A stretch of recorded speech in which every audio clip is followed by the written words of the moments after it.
वर्तमान में बच्चों को ट्रेस करना पड़ता है, बच्चा घर से निकला है विद्यालय कक्षा में पहुंचा नहीं पहुंचा है। मैं मेरे विद्यालय को बता देता हूँ, ऐसे कई बच्चे हैं जो घर से निकलते हैं क्लास में नहीं पहुंचते, फिर वो गार्जियन को मैसेज करना पड़ता है, फिर वो उनको क्लास में देते हैं।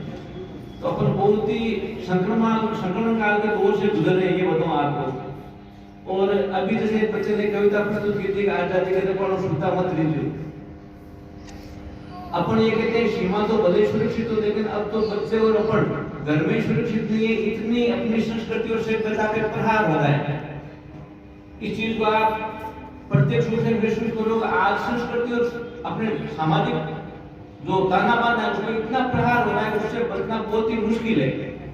मतलब जितनी कुहड़ता, जितनी अश्लीलता, जितनी परोसी जा रही है इन बच्चों को, और जिस एज में इनको चाहिए उनको मिल रही है, और अपन चाह कर भी उस पर बैन नहीं लगा पा रहे हैं, तो शायद अपने को किस दिशा में ले जाएगी अपन उम्मीद ही नहीं कर सकते। ये सोशल मीडिया या मोबाइल का कोई रोक टोक नहीं है, किसी की तरफ करते हैं। और ताज्जुब तो तब आता है जब अपने सरकारें, सत्तारूढ़ दल, समाज में अल्प गार्जियन, मतलब किसी की मुंह से ये नहीं निकलता कि सामग्री क्यों परोसी जा रही है, बच्चों को कहाँ ले जाओगे, आने वाली पीढ़ी को कहाँ ले जाओगे, ये समाज में क्या योगदान करेंगे, क्या ऐसे नागरिक बनेंगे जो राष्ट्र को आगे ले जाएंगे। और शायद ही कोई ऐसा अनुभव या कोई अपना नागरिक नहीं है जिसको ये पता नहीं कि आजकल मोबाइल में क्या परोसा जा रहा है ना। अपन धंधे में, और जब आंख नहीं खोलेंगे तो सीमा तो भले सुरक्षित सफाई कर देंगे, लेकिन अपन घर में अपने बच्चे आप भी सुरक्षित नहीं है। इतना प्रहार हो रहा है आपके सामाजिक ताना बाना पर, आपकी संस्कृति पे। तो इसके लिए पुरजोर आवाज जब तक नहीं उठाओगे, सरकार इस पूर्णता को बंद नहीं करेगी, तो आने वाली पीढ़ी कहीं की नहीं रहेगी। इस चीज का आप दिमाग में बोले इस रूप से घर कर दे। क्यों एक बच्चा जैसे मोबाइल पे एडिक्ट हो गया तो इसकी लत अफीम खैर एमडी जो कहते हैं उससे भी ज्यादा बढ़ेगी, एमडी आएगी। तो कोशिश ये करो कि घर में कम से कम बच्चों के पास मोबाइल भी ज्ञान के लिए वो यूज करे तब तो ठीक है, लेकिन इसमें ज्ञान के अलावा रास्ते में भटकाव के लिए बहुत से रास्ते हैं। तो उनकी गतिविधि बात करो, बच्चा क्या कर रहा है, मोबाइल को कितना यूज कर रहा है, सोशल मीडिया में कितना यूज कर रहा है, क्या कर रहा है, नहीं कर रहा है। तो अपन विद्यालय और लोग मिलकर इन बच्चों को सही रास्ते पे ले जाएंगे, ये अच्छे कर्णधार भावी नागरिक बनेंगे, तो अपने को, परिवार को, समाज को, राष्ट्र को अपना योगदान दे सकते हैं। और नहीं तो अपन देखते हैं कई जैसे अभी नशे की लत में गिरफ्त में आ गए, उन बच्चों का कोई पारिवारिक रिश्तों से मतलब नहीं है, मतलब बच्चा अपने माँ बाप से झगड़ रहा है, अपने परिवार वालों से झगड़ रहा है, पता नहीं आने वाली पीढ़ी कहाँ जा रही है। इस पे अपने को आत्ममंथन करना पड़ेगा, तो अपने जाके अपन सेफ होंगे। सीमा के सुरक्षित से सेफ नहीं है, ये तो एक प्रत्यक्ष रूप से हमला पश्चिमी देशों का अपने पूरी संस्कृति और समाज में पड़ रहा है, और जिससे अपन आंख मूंदे हुए हैं, जबकि हर एक को पता है कि ये इतना हमला है, जिससे अपन यदि विरोध करें तो समय रहते कर दे तो और भी ठीक है, और नहीं तो वही संस्कृति संस्कार सारे आएंगे। और जब तक बच्चे संस्कार में अगवान नहीं होंगे तो भले ही लाख कानून सरकारें बना दे, अपराध नहीं रुकेगा। संस्कार बच्चों को अपने घर से और विद्यालय से मिलेगा तो ही ये सही लाइन में चलेंगे, अपना योगदान समाज, परिवार को, राष्ट्र को दे सकेंगे। और यदि अपन संस्कार नहीं दे पाए, अपन देखते हैं कई पर्टिकुलर संप्रदाय में संस्कार के लिए उनके चलते हैं, और अपने सनातनी में तो संस्कार देने के शायद ताना बाना उठ गया। एक तो गवर्नमेंट ने बैन लगा दिया कि आप ऐसी कोई विद्यालय या संस्था नहीं खोलोगे जिसमें आपकी धार्मिक शिक्षा दी जाए। दूसरा, अपने जो मंदिर वगैरह है उन पे गवर्नमेंट का नियंत्रण, उन पे जो आय होती है वो भी सरकार की है, जबकि वो और उनमें उनकी धार्मिक शिक्षा दी जाती है। तो यदि सामूहिक ये आवाज बुलंद नहीं करेगी हमारे मंदिर या पूजा स्थान को आप सरकार से मुक्त करके उनमें जो आय होती है उनमें आने वाली पीढ़ी को, गवर्नमेंट को आय की देने की जरूरत नहीं, अपन उन्हीं पैसों से इनको पर संस्कार और वेद शिक्षा या सांस्कृतिक शिक्षा दे सकते हैं। तो ये अपने को खुद को सजग होना पड़ेगा, इतना संक्रमण का हाल है ये बता रहा हूँ, और ये बहुत ही चिंता का विषय। अपन यदि इसको नहीं सोचे तो इसके दुष्परिणाम अपने को आने वाले समय में भुगतने पड़ेंगे। और गार्जियन ये सोचता है कि बच्चा विद्यालय गया है अपने अध्ययन कर लेगा, तो गार्जियन को भी भले उसका थोड़ा सा नुकसान हो जाए, आर्थिक 200 रुपए 100 रुपए कम कमाई हो जाए, लेकिन उसको जब विद्यालय बुलाए तो निश्चित रूप से आगे रखा वो बच्चों से, गुरुजनों से संपर्क करे कि उसका ट्रैक रिकॉर्ड पूछे कि बच्चे की क्या गतिविधि है, बच्चा अध्ययन करता है नहीं करता है, उसके अन्य दोस्तों के साथ या क्लासमेट के साथ कैसा रिलेशन है, कैसा व्यवहार है। तो अपने जाके अपन तो क्या एक ही केंद्रित हो गया कि अर्थ कैसे कमाए, केवल मात्र वर्तमान में अपन ये कहते हैं जैसे एक परिवार से बच्चा फॉरेन चला गया है ना, उसके मम्मी पापा समय नहीं रहा, इतने भूल जाते हैं, लेकिन जब जरूरत होती है तो वो पीढ़ी उनके काम ही नहीं आती। तो केवल मात्र अर्थ कमाना अपने जीवन का एक ध्येय नहीं होना चाहिए, अर्थ कमाना एक जरूरी है, उसके बिना काम नहीं चलेगा, लेकिन अर्थ के साथ साथ बाकी चीजें भी अपने को समाज में यूज करनी पड़ेगी। अपनी सामाजिक परिवेश क्या है, अपने सामाजिक मूल्य, सांस्कृतिक मूल्य क्या है।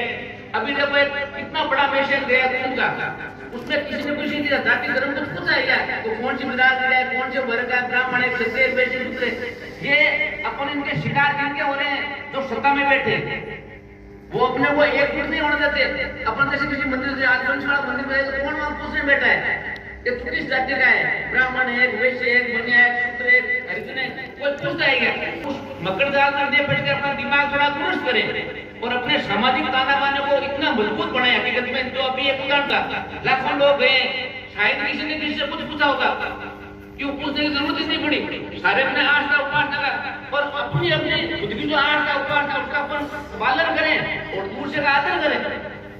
ये नहीं कोई भारत विश्व गुरु यह सत्य पुनः प्रकटाए, गुरुता की गरिमा के खातिर धर्म मार्ग अपनाए, साधक भाव भरे जन जन में हो नवीन संधान, स्वावलंबिता देश भक्ति और नैतिक जन उत्थान, शिक्षा द्वारा श्रम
जो भगवान बढ़िया लगे उसकी पूजा करो, जिस विधि से करो, जिस प्रकार से करो, जब करो।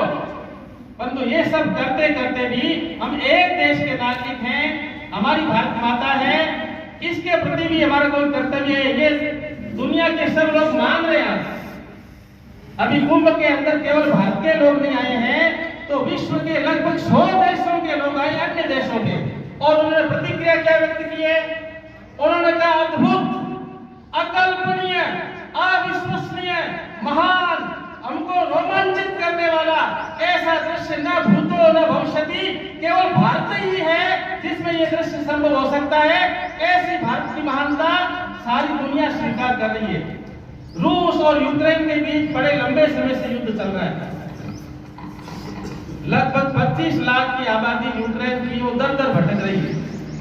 उनके पास पैसे थे, संपत्ति थी, घर बार थे, मकान भवन थे, बैंक बैलेंस थे, उद्योग धंधे थे, परंतु देश सुरक्षित नहीं रहने के कारण से सब कुछ छोड़ करके 2 समय की रोटी मिलना भी संभव नहीं है, और कहीं आसरा मिल जाए किसी भी झोपड़ी में, कोई टेंट में, तंबू में, शरणार्थ स्थल पर ऐसे भटक रहे हैं।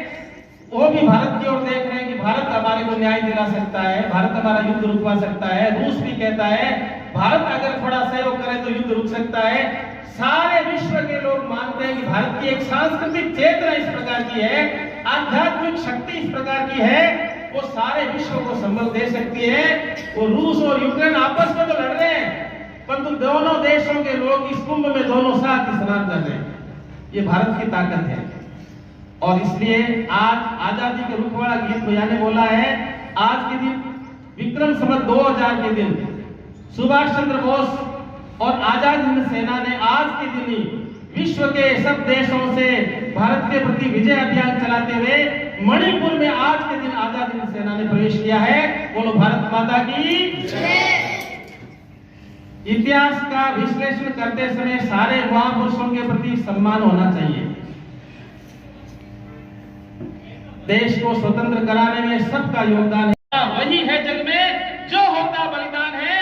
अपना सर्वस्व जिन लोगों ने लुटाया है, परिवार लुटाया है, संपदा लुटाई है, सब कुछ छोड़ा है, देश के लिए बलिदान दिया है, उनके कारण से स्वतंत्रता मिली है। योगदान सबका है। और इसलिए आज सुभाष चंद्र बोस का भी स्मरण करना चाहिए, जिनके आजाद हिंद सेना के कारण से हम स्वतंत्र हुए हैं। उनका आज भारत में प्रवेश हुआ है, ऐसा आज शुभ दिन है। आज भगवती जानकी की जयंती है, सीता माता की जयंती है। कौन है सीता माता? तो जनक की दुलारी है। विवाह होने के बाद जब वो अयोध्या में आ जाती है तो उनके स्वागत के लिए पूरे महल में मखमल के गद्दे बिछाए गए हैं। परंतु एक दिन सीता को चलते चलते पता नहीं क्या चुभ गया होगा, तो उनके मुंह से आ निकल गई, और चुप क्यों? ये माता कौशल्या को पता चली तो